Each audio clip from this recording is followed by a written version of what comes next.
بسم اللہ الرحمن الرحیم۔ شروع اللہ کے نام سے جو بڑا مہربان نہایت رحم والا ہے۔ حضرت عائشہ صدیقہ فرماتی ہیں میں نے رسول پاک صلی اللہ علیہ وسلم کو بستر پر نہ پایا، ڈھونڈتے ڈھونڈتے جنت البقیع میں جا پہنچی۔ کہاں جا پہنچی؟ جنت البقیع میں۔ دیکھا کہ وہاں پر سرکار دو عالم صلی اللہ علیہ وسلم کو میں نے کون؟ یہ حدیث پاک کس سے مروی ہے؟ حضرت عائشہ صدیقہ۔ اور کتاب مسند احمد، امام احمد بن حنبل، حدیث پاک کی مسند کتاب۔ چوتھا مسلک، مسلک حنفی، مسلک شافعی، یہ بریلوی دیوبندی اس سے آگے 2000 سال قبل کی بات کر رہا ہوں۔ مسلک مالکیہ، شافعیہ، حنفیہ، چوتھا مسلک تھا فقہ کے اندر حنبلیہ کا۔ ان کے امام انہوں نے اپنی کتاب میں حدیث پاک روایت کی ہے، کہا کہ رسول پاک صلی اللہ علیہ وسلم، حضرت عائشہ کہتی ہیں تو ڈھونڈتے ڈھونڈتے میں نے دیکھا کہ آپ جنت البقیع میں ہیں اور کیا کر رہے ہیں؟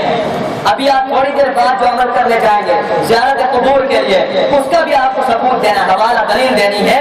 یہ سن لیں، یہ دلیل، یہ حوالہ حدیث پاک کے اندر کہتی ہیں کہ میں نے دیکھا کہ آپ جنت البقیع میں جو مسلمان مرد وفات پا گئے تھے آپ ان کے دعا استغفار کر رہے تھے۔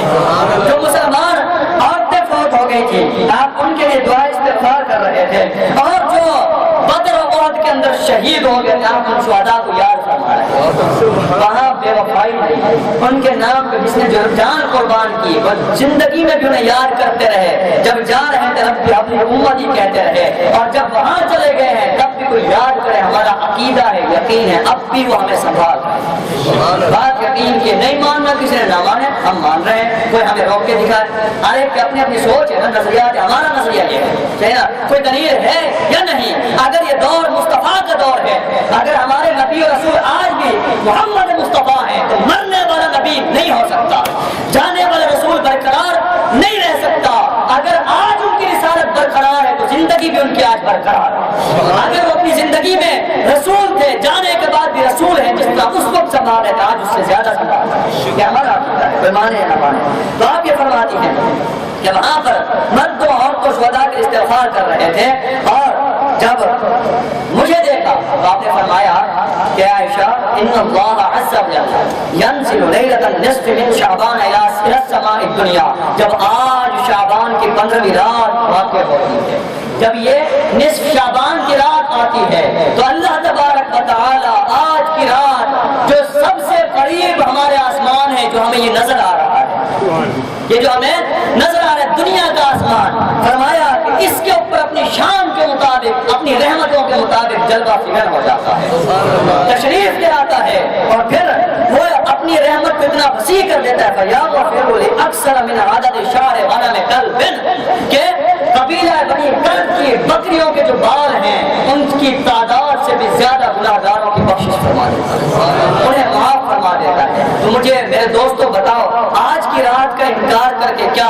آپ اللہ کے مغفرت سے دور کرنا چاہتے ہیں، اللہ کی رحمت سے دور کرنا چاہتے ہیں؟ کیا ہمارے وہ لوگ جو چلے گئے، اگر کوئی خطا کار گناہگار کا قبر میں پڑا ہوا عذاب میں گرفتار ہو اور آج کی رات رب انہیں معاف کرنا چاہتا ہے، آپ اس کا انکار کر کے انہیں عذاب الہی میں گرفتار دیکھنا چاہتے ہیں، جبکہ رب نہیں دیکھنا چاہتا، رب انہیں معاف کر دینا چاہتا ہے۔ کدھر جا رہے ہو؟ میں زیارت قبور، اس کے اوپر بھی آپ کو یہ فقط ایک دو حدیثیں بیان کرتا ہوں، حالانکہ تقریباً 12 حدیثیں ہیں زیارت قبور کے اوپر، 12 حدیثیں ہیں، ایک دو حدیثیں میں بیان کر کے میں اپنا مدعا ثابت کر دینا چاہتا ہوں۔ ابھی زیارت قبور کے لیے جائیں گے نا، آپ قبرستان جاتے لوگ اپنے پیاروں کو یاد کرنے کے لیے، لوگ کہتے ہیں یہ شرک ہے، بدعت ہے، حرام ہے، کوئی اس کا ثبوت نہیں، کہیں وجود نہیں۔ کہاں ہے وجود؟ میں آپ کو بتاتا ہوں۔ سب سے پہلے امام اعظم ابو حنیفہ، آپ کی حدیث کی کتاب میں مروی حضرت بریدہ سے مروی ہے، نبی صلی اللہ علیہ وسلم فرمایا نہیناکم عن زیارت القبور، میں نے ابتداء اسلام میں بات کی تو میں قبروں کی زیارت کرنے سے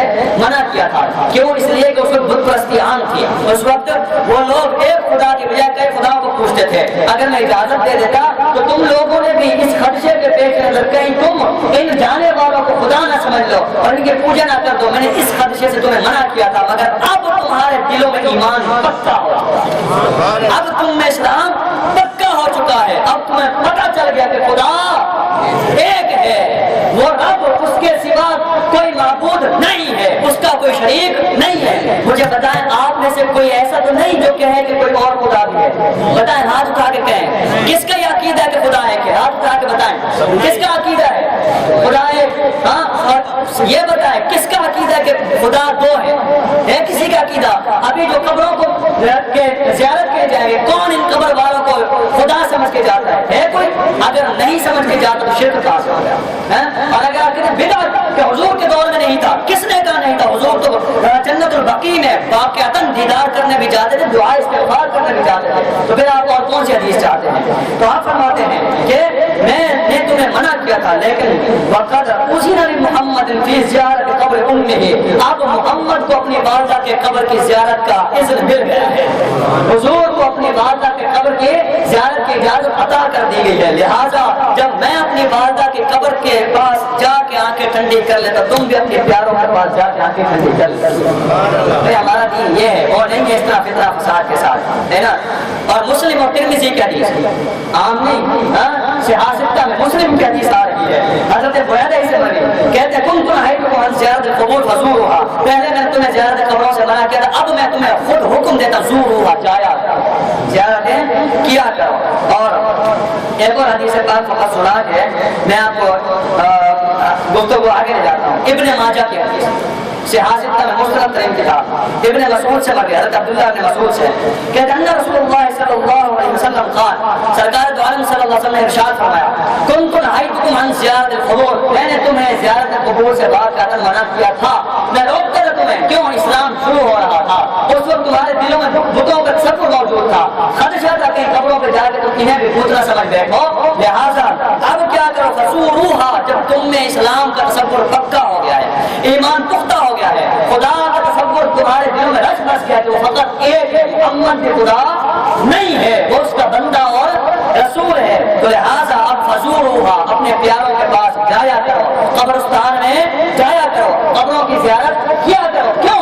اس لیے کہ فرمایا کہ انہا تزہد فی الدنیا، یہ دنیا کی لالچ کو دل سے نکالتی ہے، قبرستان میں جانا یہ دلوں کے اندر سے دنیا کی حرص کو نکالتی ہے، یہ دنیا کی خواہش کو کم کرتی ہے، اور تذکر الآخرۃ، انسان کو اپنے اصلی مقام کی یاد دلاتی ہے، اپنے اصلی گھر کی یاد دلاتی ہے، لہٰذا قبرستان میں جا کے گڑ گڑایا کرو، رویا کرو، فقط مال کے اندر گم ہو کے خدا کو نہ بھول جایا کرو، بلکہ قبر کو دیکھ کے اس رب کو یاد کیا کرو۔ بتائیں کس چیز سے منع کریں گے؟